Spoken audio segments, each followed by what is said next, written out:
define my life. A new roadmap, affirmation and guiding light. When I'm awake, I know all that I see and remember it with photographic accuracy.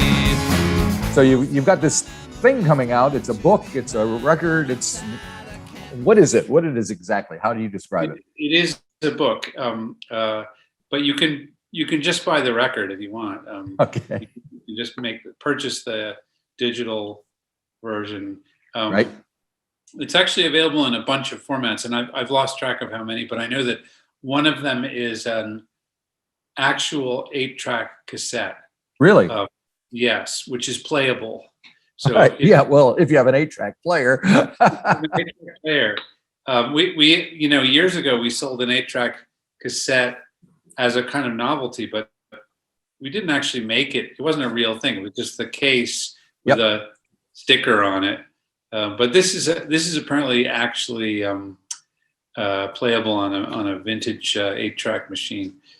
Anyway, the main thing is that we're selling this big 12-inch by 12-inch hardcover book, which has beautiful photographs and lyrics of not only this album but some other older material as well. And then it comes with either a CD or I think there's multiple formats. Oh, it sounds like fun. So what was the germ of the idea that generated all this? Good question. Well, I think I have to credit my partner, Mr. Flansburgh. I like that you call him Mr. Flansburgh. Is it because they're both Johns? John, yeah. I could call him John and you would probably unless you start referring to yourself in the third person. That would be weird, yeah. I think he we'd actually started working on the album. We started recording songs and the whole process had gotten going. And then I think that John thought one way to make this interesting and special would be to have a sort of deluxe package. Right. Because we have existed for so long in this market where you not only do you buy something that sort of feels sort of ephemeral because there's no physical aspect to it, but people can get it for free. That's a fact.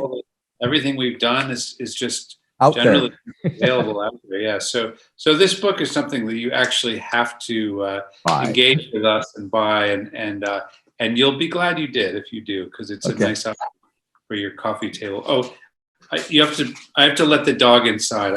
Please do. Go for it. Sorry about that. Here. Oh, okay.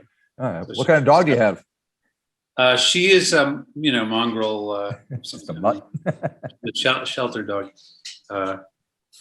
Kind of a not a particularly friendly dog, unfortunately. There you go. Feel safe here, so I should be fine. So getting back to the book and the CD and the albums and all that. So my understanding is the book, you had like a graphic designer working with you and a street photographer. So tell me a little bit about those people and what they contributed.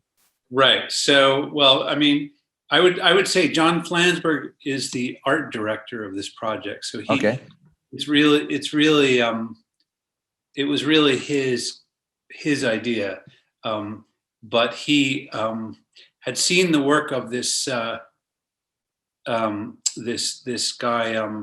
Brian Carlson is the photographer, and John had seen his work and just thought it was a really good match for the songs that we had come up with, and really that it was a nice kind of oblique relationship, because the photographs don't match they don't match. They're not photographs that relate directly to the songs, but they just look kind of nice alongside the lyrics, and you can page through the book while you're listening to the songs, and it's kind of you can make your own kind of associations, I guess.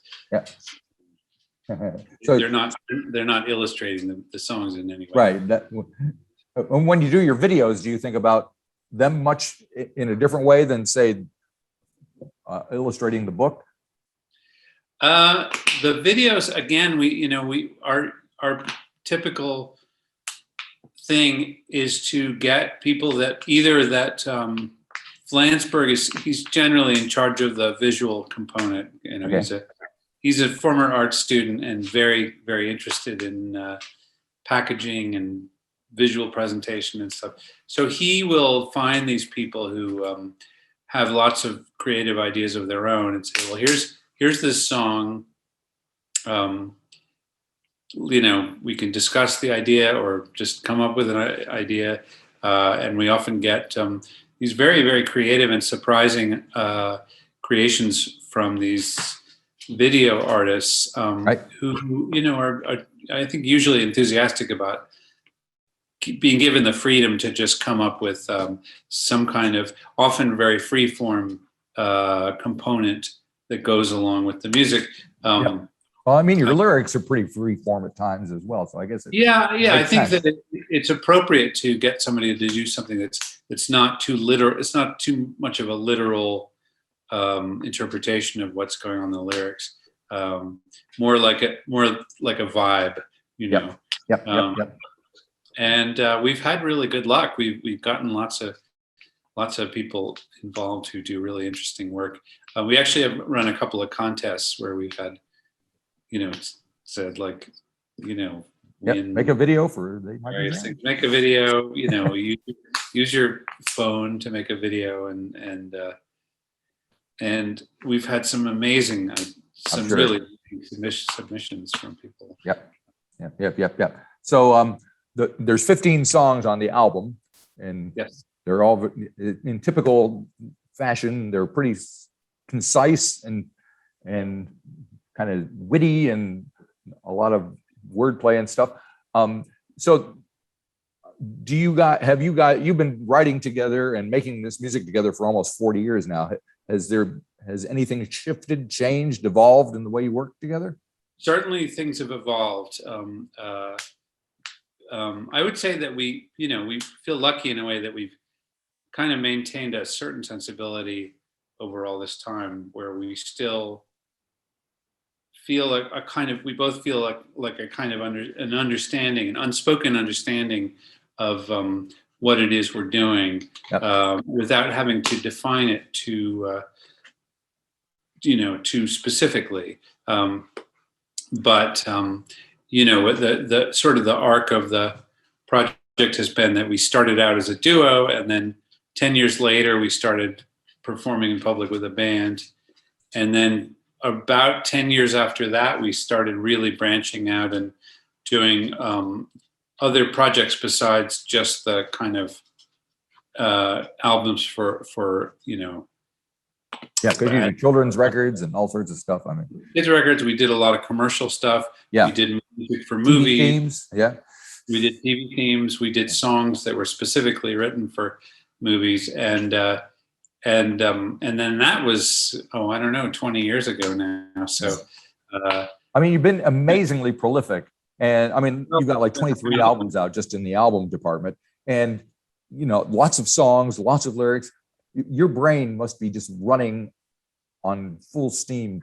Are you thinking of songs all the time?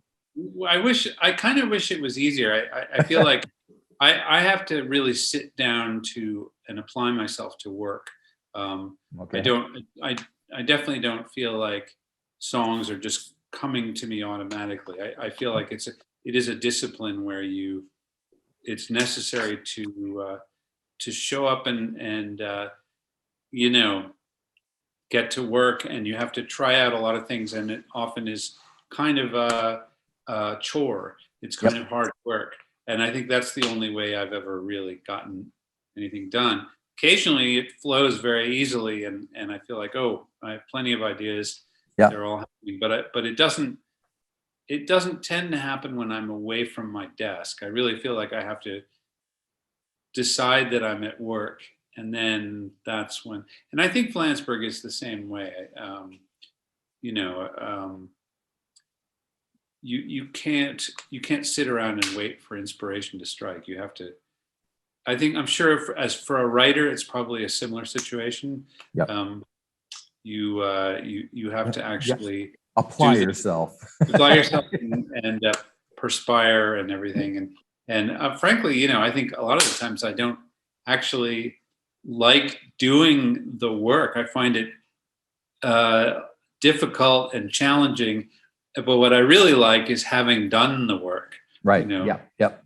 That's So very satisfaction, and it's good. Exactly. Yeah. Yeah.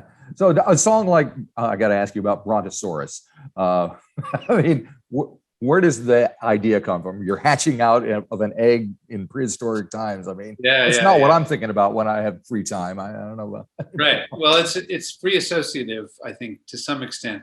But the song also plays on the different rhymes you come up with for the word Brontosaurus. So I think it felt like a kind of a particular kind of songwriting that, you know, we don't always want to write the same song over and over again. But I liked the idea that it was the biography of a brontosaurus, and that it could be told in this kind of, you know, almost cinematic way, told in the first person, and it's a little bit about regrets and frustration. So I don't know. It's just a funny combination of things. There's a dinosaur telling you that about its disappointments. You know. Now, speaking of a biography of a dinosaur, it's followed by a song called Lord Snowden. So, yes. Why pick on the royalty in this fragile time of theirs? That one was written by John Flansburgh, right. So he would be able to give you a clear answer. I think he was very interested in the.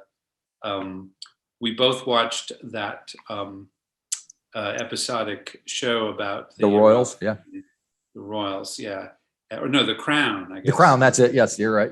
I've seen it. And yeah, it's fascinating, interesting, crazy story. So, you know, and then you watch this fictionalized version, and then you investigate the real story. Yep. And I think everybody was Googling everything episode by episode as they were watching that. Yeah, Did this really happen? Yeah, this really happened. So that's, you know, that's kind of, I think that was kind of the germ of it for John. He just wanted to, but I don't, honestly, that's one of John's songs that I don't think I could say precisely what he had in mind. I feel like there's a kind of vibe to it. Right. But which I understand on the vibological level, I would say. But I don't know specifically maybe where he's coming from exactly. Gotcha. Now, sonically, there's some interesting things going on. There's a song called If Day for Winnipeg, which is, are there steel drums? Is there like a sousaphone in there? What's in there? What's making that noise? So that was a collaboration. John wrote this song, but I basically began where I gave him a bunch of tracks. And a lot of it was drum sounds that I had put through something called a ring modulator, which is a plug-in, but it's an audio effect where it's a kind of extreme distortion. And then it has this rhythmic element. So I think John basically heard that, we'd send stuff back and forth, and I'd send him a bunch of audio things, and that was one that he, I think, felt like suggested some things to him, and he came up with the lyrics and the melody. And then that crazy low brass sound is something he added. He added that himself, and I don't know what that is, but it's a terrifying. Definitely got my attention. That's for sure. So, over the 40 years that you guys have been doing this, technology has changed quite a bit. How does it affect your songwriting and what you guys sound like? Because I mean, it's very different than 1982 or whatever it was. No, true. I would say we began probably writing songs in a much more ordinary fashion, and then by the second album or so, we'd started using computers to sequence, mainly to sequence drums, but we started adding keyboards to the sequencers, and I'm trying to remember when this happened. We both bought samplers at a certain point, basically when we could afford to start buying contemporary gear.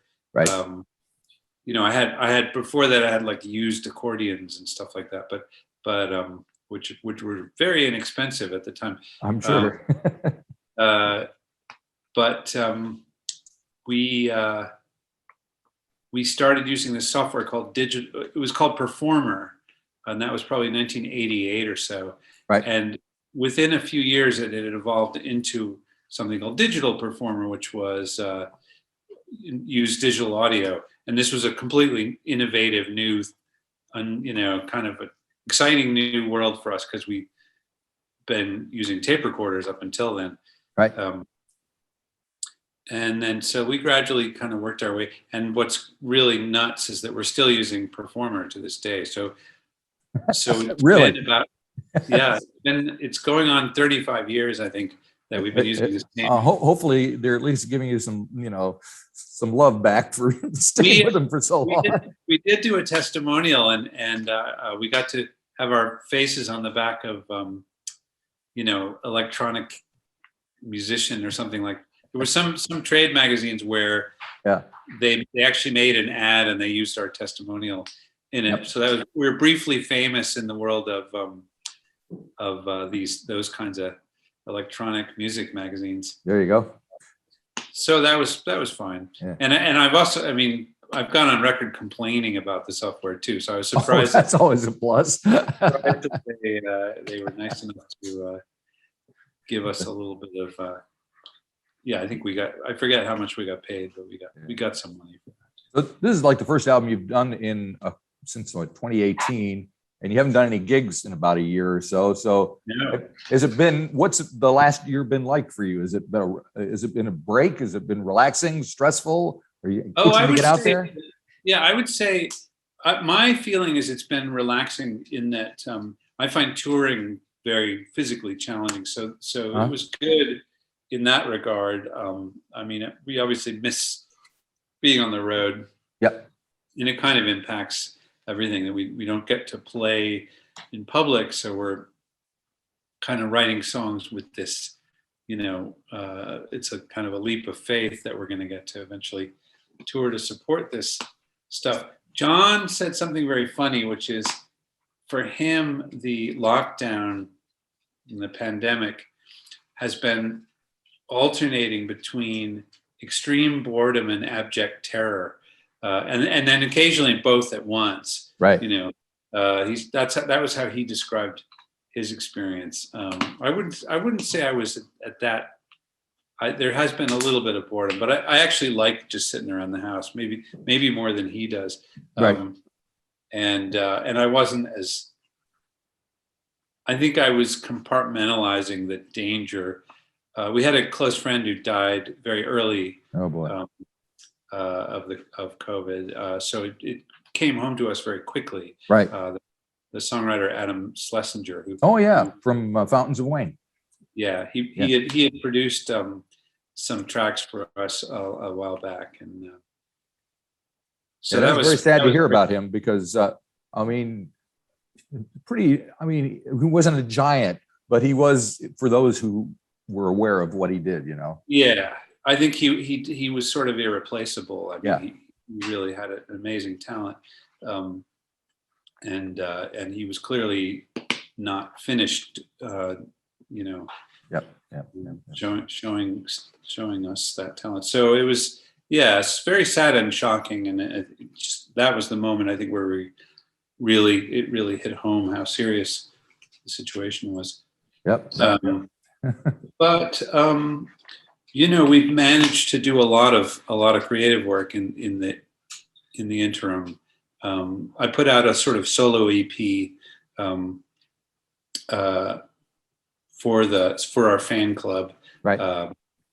And John is working on his solo project. I'm not sure when he'll be. Okay. We'll have to see.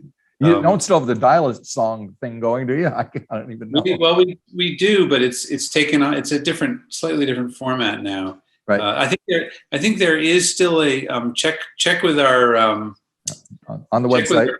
our press materials. I'm pretty sure you can still phone up the number, but it's also available online. Right. And of course, there's millions of ways to access. Yeah. Online. So so the album is out on the 12th of November, right? And the book, the whole thing. So what have you got planned for the day? Anything exciting?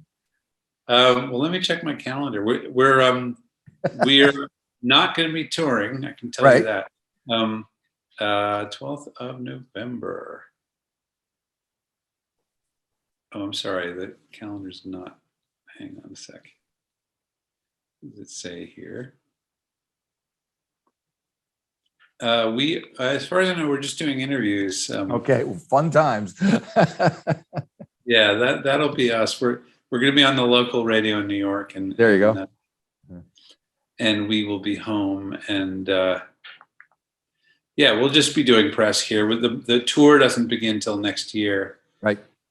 And my understanding is, I'm looking at the calendar. I don't think we have any dates in New Zealand yet. Well, we got to fix that. Yeah, absolutely. Yeah, because we have a whole blocked out couple of weeks for Australia. Right. Okay. Well, you'll have some room in there, I'm sure. We're just across the ditch, as we say down here. I know. Well, that's how we've worked it in the past. But I think we have done one or two tours where we didn't even actually make it to New Zealand. Yeah, it happens.